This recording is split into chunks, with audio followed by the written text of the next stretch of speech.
Okay, I confess, it's a very silly question to ask, but I'm going to ask it anyway.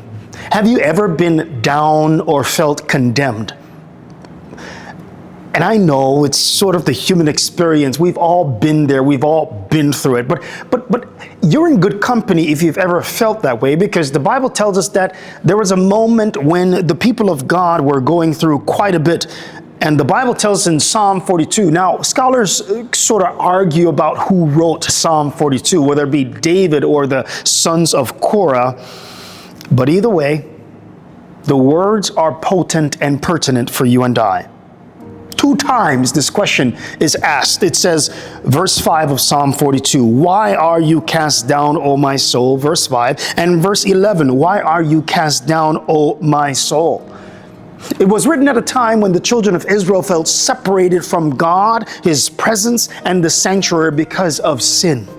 And here they are, finding themselves in a foreign land, and they're pleading and crying out for the presence of God.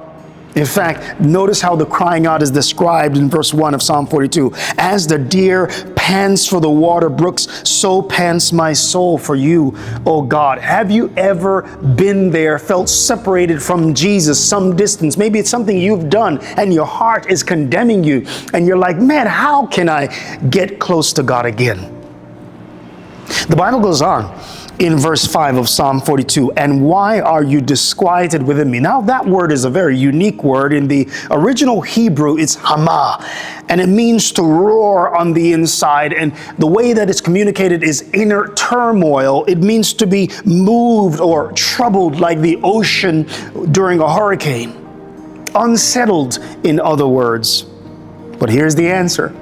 The psalmist goes on. He doesn't leave you there. He says, "Hope in God, for I shall yet praise Him for the help of His countenance." What the sinner needs is not more distance from Jesus. It is closeness to Jesus. And here's a beautiful picture, friends. The moment you and I fall into sin, God comes pursuing us. And that's what we find in the Garden of Eden. Isn't that what we find?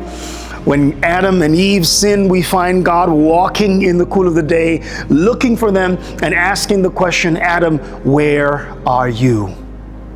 Are you running to Jesus with that guilty heart of yours, or are you running away from Jesus feeling like you don't deserve any of His love?